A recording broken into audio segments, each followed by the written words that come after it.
Good morning, everyone, and welcome back to Coffee and Headlines, our daily get-together here on Facebook Live every single day of the week, Monday through Sunday at 10:30 in the morning, where we take a look at headlines, stories, comments, ideas, suggestions, questions that I research or you share with me that make our lives better as an English-speaking community here in Puerto Vallarta. How about that?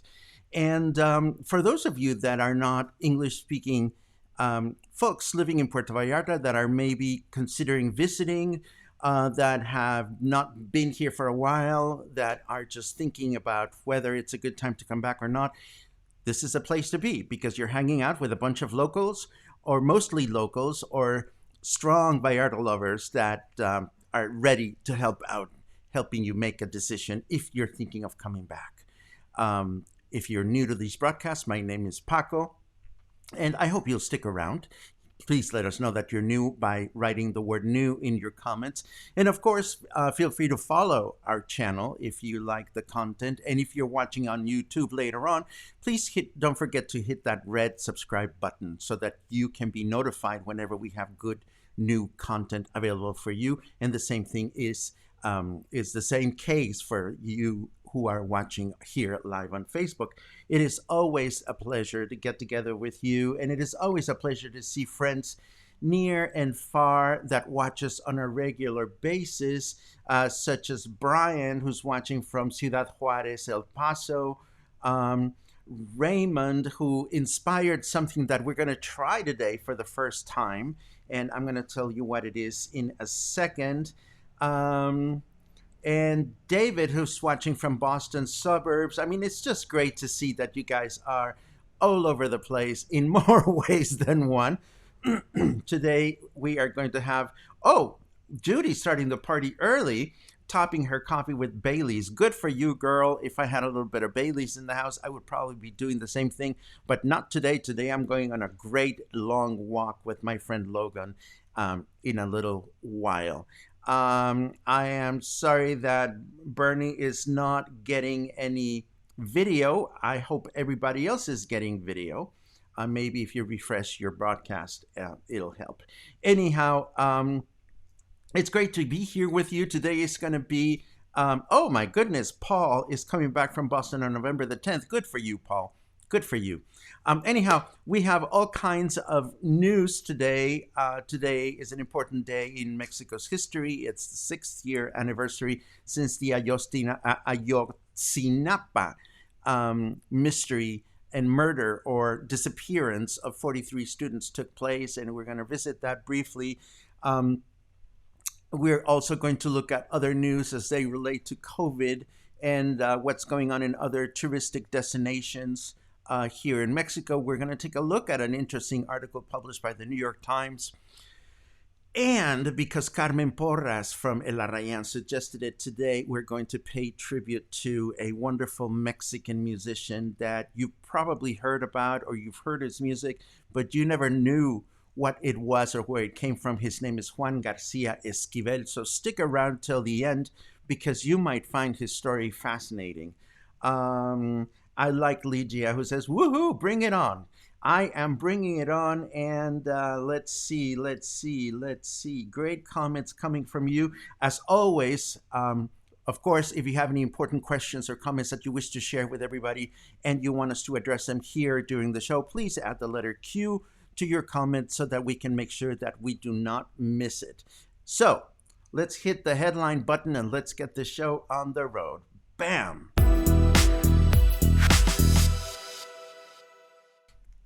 As I mentioned earlier, and we mentioned a couple of days ago, Ayotzinapa is again in everybody's minds. Why is that? Well, because today would be the 6-year anniversary since this dreadful incident in which 43 students from Ayotzinapa in the state of Guerrero boarded a bus to head towards Mexico City. They were intercepted and then they disappeared.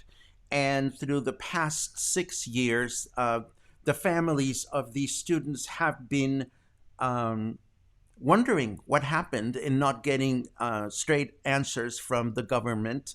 To date, 3 bodies have been found and identified, but there's nothing clear said about what really happened. And this morning, as we are watching Coffee and Headlines, President Andrés Manuel López Obrador is addressing the nation live about new knowledge on this particular case. And we're going to take a look at that later on in the day. And of course, we're going to report on this on Monday. Tomorrow is Sunday Fun Day, so we will have no news. But needless to say, the families of the surviving the survivors, rather, of the disappeared students keep wondering whether they're going to keep getting more excuses from the government or whether the president, who made a promise when he was elected that he would unearth every single detail that was possible about this case, families are wondering if he will indeed do that this morning or not. We'll just have to wait and see. Moving on. Yesterday, the federal government released their latest stoplight snapshot of COVID-19 in Mexico. Now they're doing it every 2 weeks at the request of governors of our states. As you know, this is I'm sorry, I was drinking seltzer water this morning and I'm like, woohoo! I'm feeling like burping, but I'm not going to do that in front of you. Not yet. Maybe when we reach the 1-year anniversary. No, you don't want to be belching in front of you anyway. Back to the news. Don't let me get distracted, everyone. The map is now released by the federal government every 2 weeks. And now we have 16 states in yellow color. And the rest of the country is either in orange, or we have one state that is for the first time appearing in green. If you're wondering, of course, Jalisco is still appearing in orange. Well, it doesn't look orange to me on this graphic, but all these northern states are getting closer to the green. Campeche, of course, is now in the green, and what this means is that they can loosen up their guidelines a little bit more.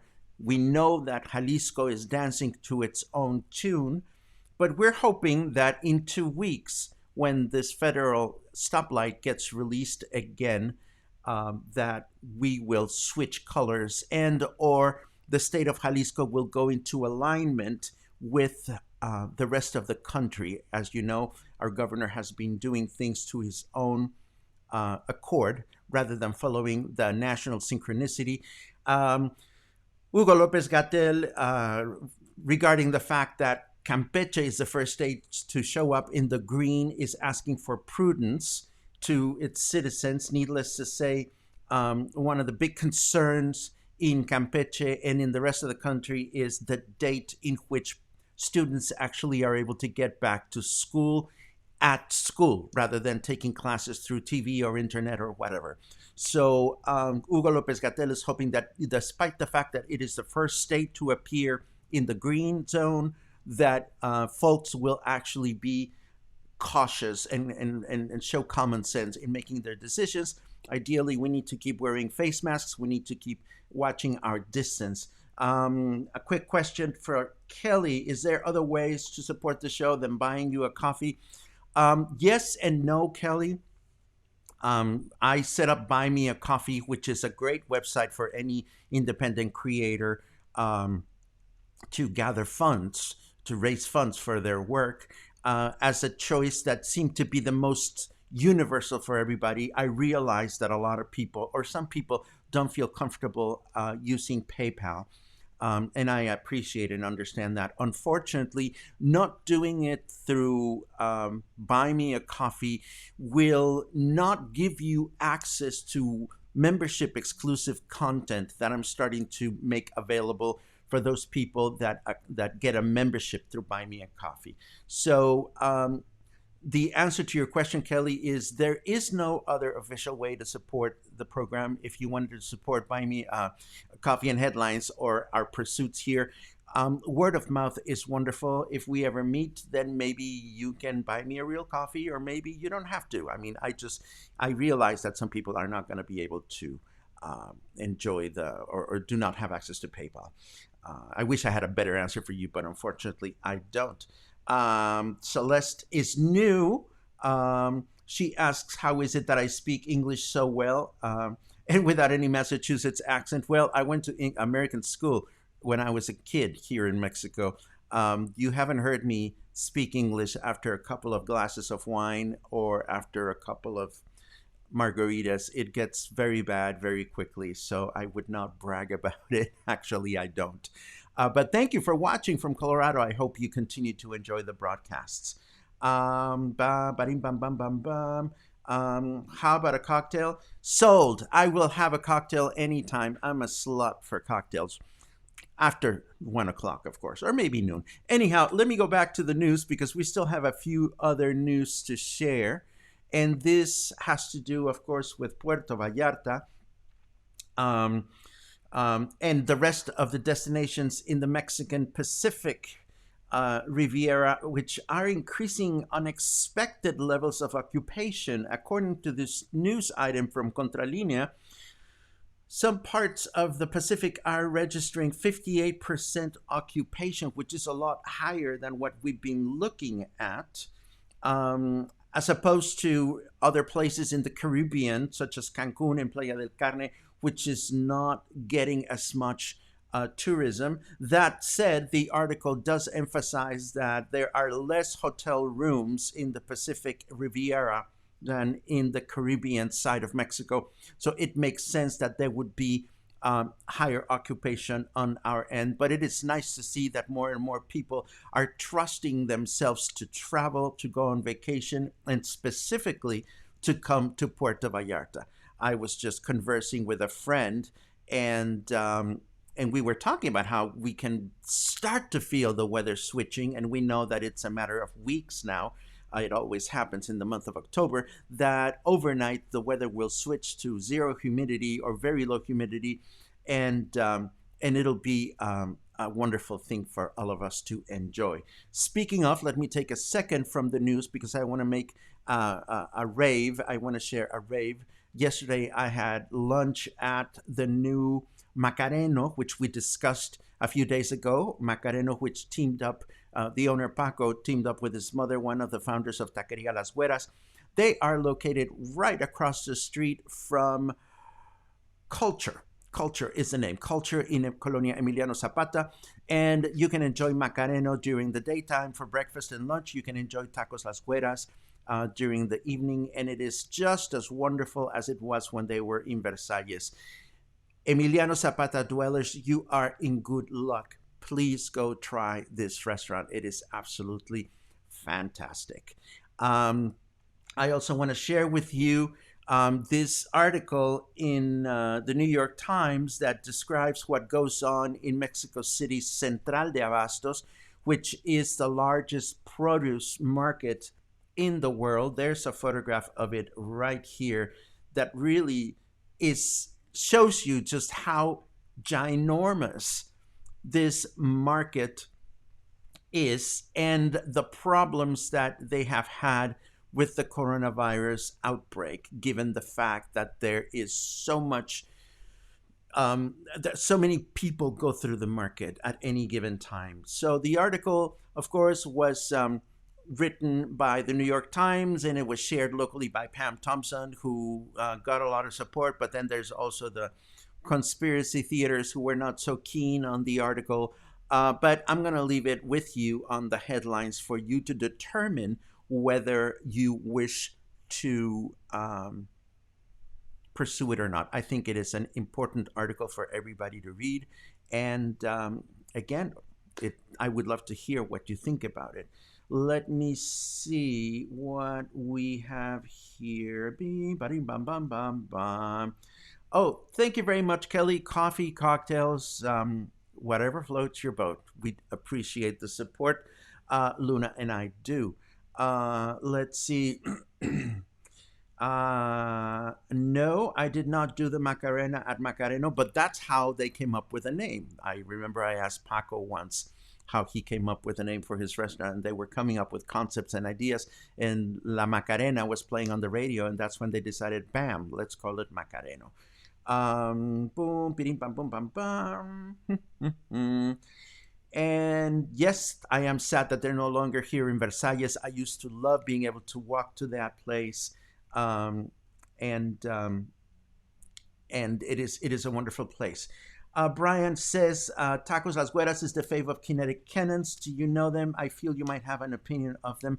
I know who they are. The Kinetic Cannons are a couple that travels through Mexico. They are presently based in Puerto Vallarta, but they do travel videos all over the place. I love what they do. I'm not always, they do things the way they do. They have better skills with their drone, and they have better editing skills than I do, and I envy that. They edit their videos beautifully, and they offer a different experience or a different perception of what Mexico is like. They have a channel on YouTube, and anybody that hasn't heard of the Kinetic Cannons is welcome to pursue their channel. They are young and really fun, and I'd love to meet them someday because they have a huge audience. Let's see. Are buses safe, or would recommend taxi? COVID precautions. Brenda, I am fortunate enough to continue to be able to afford taxis wherever I go. I am personally not comfortable riding the bus, but if I had to ride the bus tomorrow, I would ride the bus. I would get on the bus with my face mask as I'm expected. But if I climbed on the bus and I saw that the bus was carrying more passengers than they are allowed, I would just get off the bus and would look for a bus that had less passengers. Fortunately, we have enough buses going around town. But I also have friends.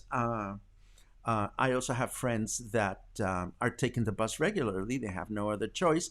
And, you just need to be careful. If I was going to take the bus today, I would wash my hands right before I get on the bus, try to touch nothing. I would wash my hands again immediately after I get off the bus. Let me see. Yes, the Cannons are nice people who love Mexico. Absolutely. I discovered them recently. And again, it's just great to see other people speaking wonderful things about our country. And of course, they've been blogging about Puerto Vallarta, and it's wonderful to see what they come up with. Boom, bam, bam, bam, bam, bam. Before we go into the recreational stuff, the leisure stuff, Michael, you are so tempting. How about a pad thai today after your long walk today and a few cocktails? Tempting. Pad thai. I love pad thai. Oh, let's see. Okay, weather. Let's take a look at the weather. Boom.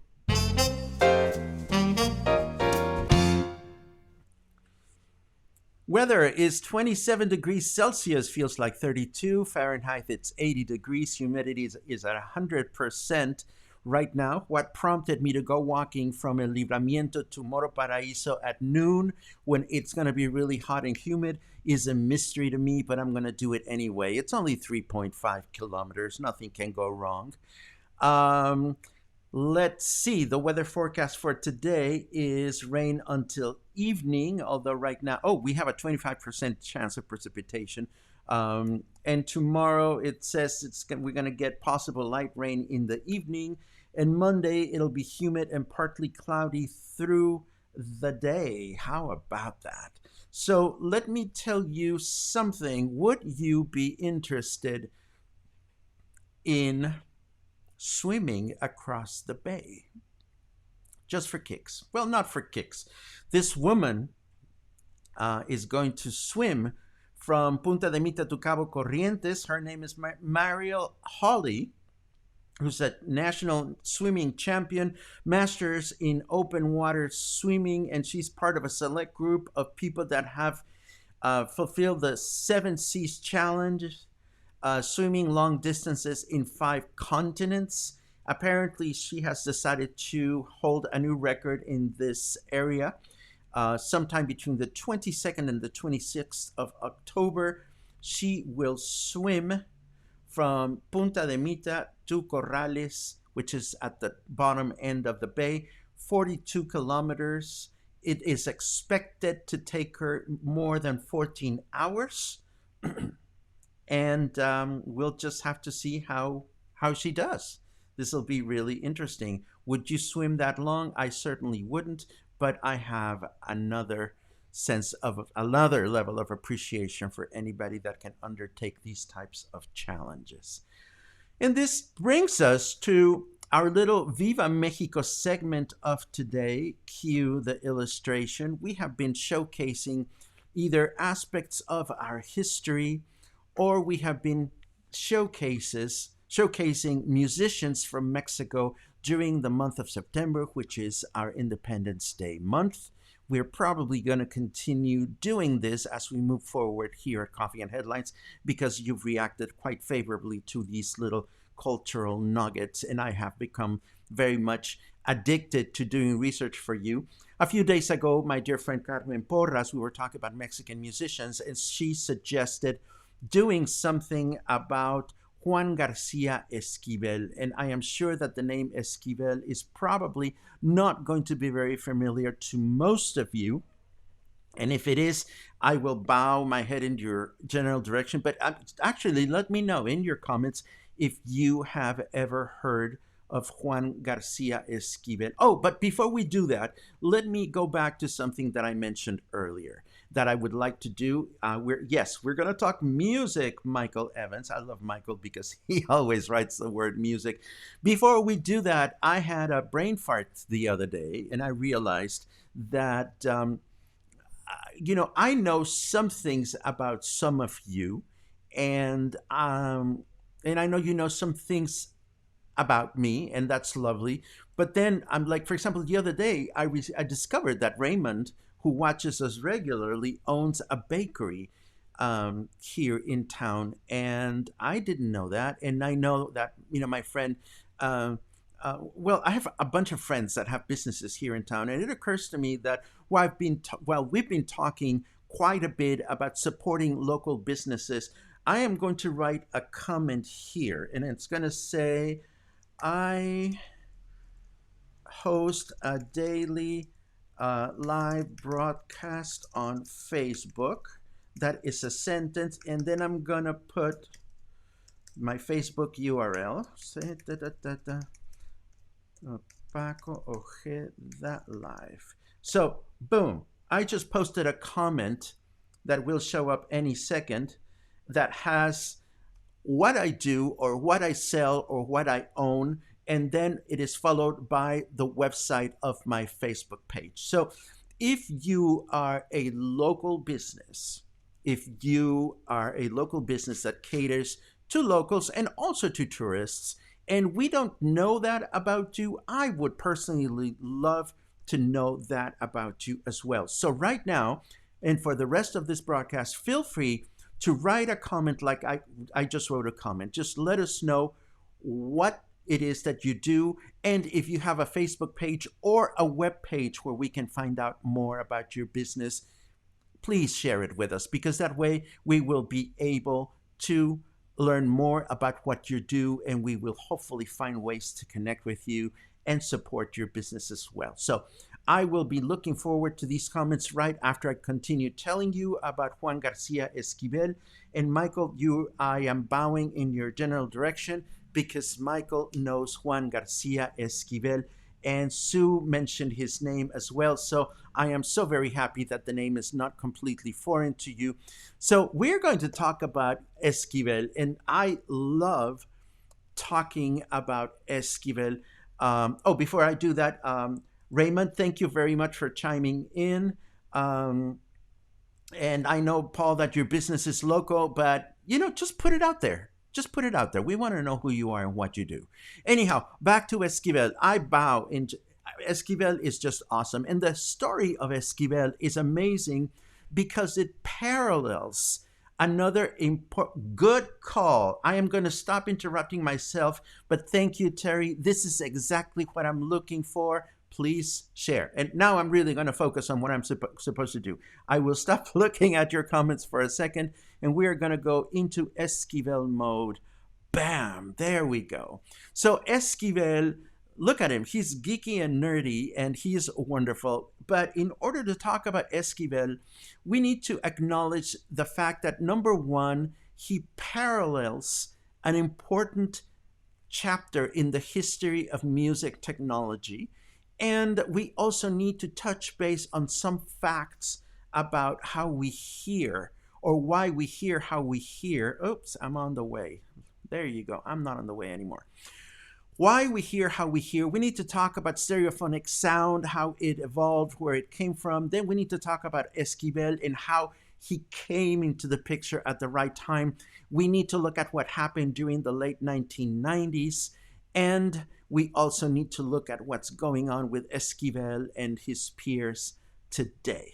So let me put my little face back here, and we're going to start talking about the human ear. The human ear is this thing that, we have two of them, and we take them for granted.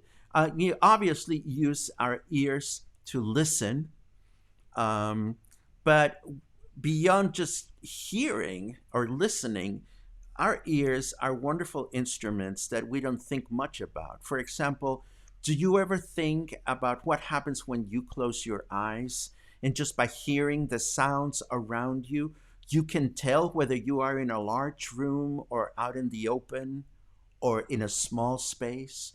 Or have you thought about the fact that when you're hearing somebody calling your name, you can pretty much tell whether that person is in front of you or behind you or to your right or to your left?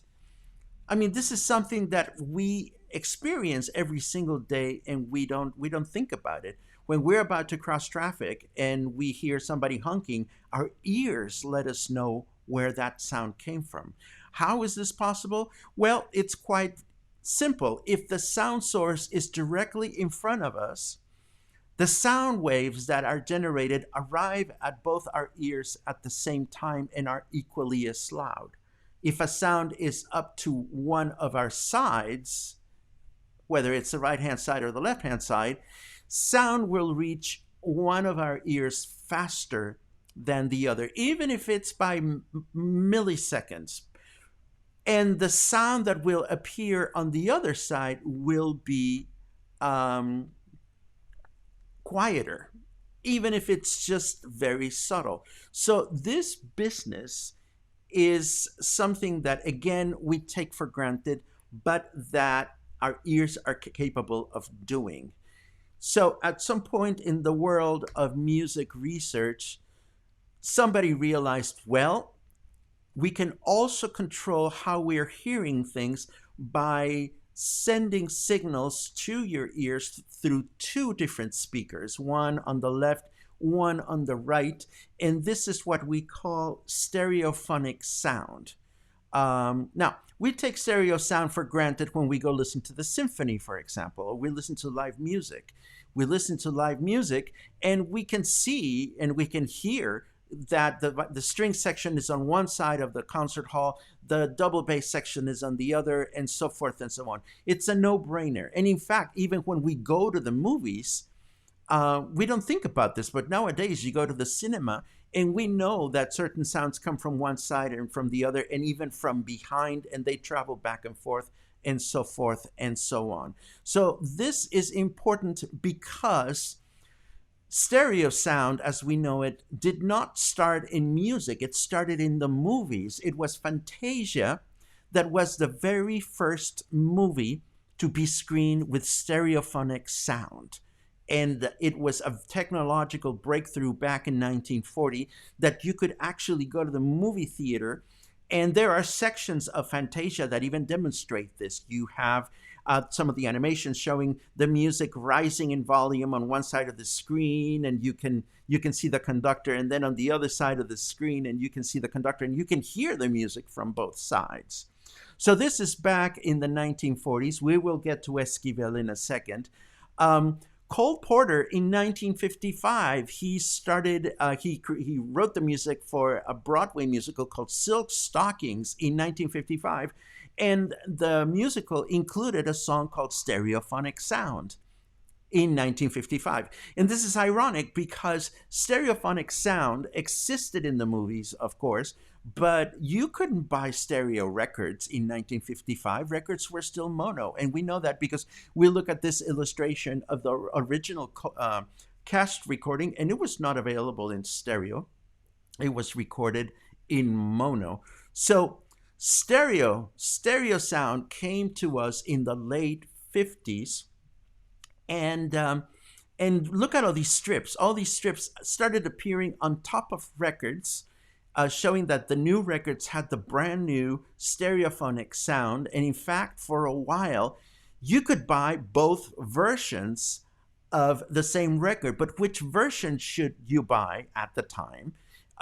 Should you buy the regular mono record, or should you buy the stereo record? Well, surprise, to play these stereo records, you also have to have a special new stereo hi-fi piece of equipment in your home.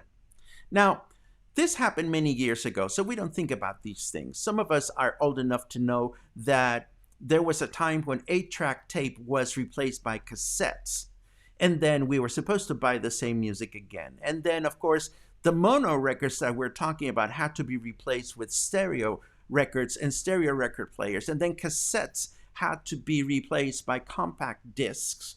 And every time we had a new technology, we had to buy the gear to play it. And then with movies, we started with VHS, and then came the DVDs, and now there's, with 4K television, we might even get 4K DVD players, and I think we may even have them. I don't know.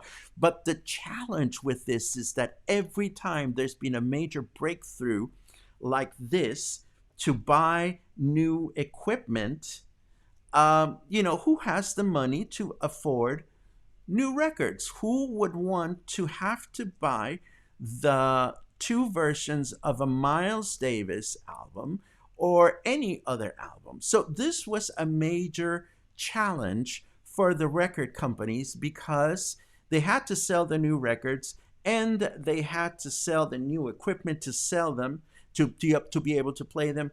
And this is how Juan García Esquivel comes into the picture. Let me tell you about Juan García Esquivel. First of all, we need to compare him to something or someone. And if you are of a certain age, you probably remember the old golden age of musical show-stopping extravaganzas that Busby Berkeley used to film in his movies, that included these enormous sound stages. And of course, they are not done this way. Well, Esquivel thought about music that way. He was a self-taught musician that started playing piano as a teenager, surprising his family and friends at the way he could play. He rejected any kind of formal education and chose to learn music on his own and read books and listen to music, and that's how he became a skilled piano player. He, in Mexico City, landed a job playing the piano and writing music for radio shows, which eventually, by age 17, he was the leader of his own orchestra. Shortly thereafter, he was hired by RCA Records in Mexico to start recording albums. And his albums were amazing because he was studying to be an engineer during the daytime in Mexico City's National Polytechnic Institute. And at night, he would just perform with his band. And he would be invited to perform at parties, but his sound was so full and so lush and so crazy that people that were supposed to be dancing to his music would just sort of stand there and look at him, at the band, and listen to the music in amazement. So people were not dancing when they were supposed to be dancing. So RCA USA realized of this man, and RCA was at the time in the business of also selling record players. So RCA needed a musician that would come in and start recording records that would showcase all this new technology of the stereophonic sound. So if you listen to a recording by Esquivel, what you hear is these luscious, carefully recorded albums that were produced in the late 50s, in the early 60s. What kind of music would Esquivel do? He would do big band arrangements of traditional songs, of Latin songs. He would employ background vocalists and have them sing syllables like zoo, zoo, zoo, and things like pow. I mean, he was just all over the place. And in some of his albums, which of course were used in record record, not record stores, but record player music stores where record players were sold, many of his albums were used to demonstrate the capabilities of stereo sound. So in his recordings, you can expect sound moving from one speaker to the other in ways in which it seems exaggerated today, but the way he arranged was just absolutely brilliant. He was admired by people like Frank Sinatra, by Henry Mancini, etc., all these big band orchestrators from the period. At some point, he fell out of grace, or he parted ways with RCA Records in the United States, and Frank Sinatra said to him, you should come to Vegas. You should come to Las Vegas. Oops, I went ahead of myself. You should come to Las Vegas and do a live show. So when Esquivel went to Las Vegas, he set up an entire live show. He had 4 girls singing and dancing in the background. He had complicated lights and sound going on, and it was way, way, way ahead of his time. And he eventually came back to Mexico, and he had made very little career in Mexico after he left to go to the United States. He was hired here to write music for a children's television show called Odisea Burbujas, which was not very well known. And eventually, he seemed to have been left to be forgotten. But in the late 1990s in the United States, there was a resurgence of his music and that of other arrangers of his time into what became known as either space-age bachelor pad music or bachelor pad music, lounge music. A lot of his albums were remastered and they were re-released, and you can now buy Esquivel's albums and listen to them as an expression of sound like no other. There are other composers and other arrangers that have delved into bachelor pad music, or that did during the 60s. Martin Denny comes to mind. Baxter, Lou Baxter, I think was his first name, Lou. There's a couple of them, but nobody arranged for this period like Juan García Esquivel. Juan García Esquivel passed away in the last decade, in the 2000s, and I don't think he will ever have the kind of reception in Mexico that he had elsewhere. He has been admired, as some of you are commenting, admired by other musicians elsewhere. And what I'm going to do today is leave you with some links to his music, so that you can hopefully learn a little bit about Juan García Esquivel, one of my favorite music to listen to. He's absolutely crazy and wonderful. A quick look at your last minute comments. And I am just so thrilled to see that several of you have forwarded information about what keeps you busy. This is great to see. I am so very happy that you're sharing this information. It'll be a pleasure for me to take a closer look at this afternoon. And Mushi asks, does anybody remember beta tape players? I do, because Betamax was big here in Mexico. Betamax was not so big in the United States. But I remember even before movie rental places were legalized, when we lived in Mexico City, my parents used to drive to this private home in El Pedregal, near where we lived.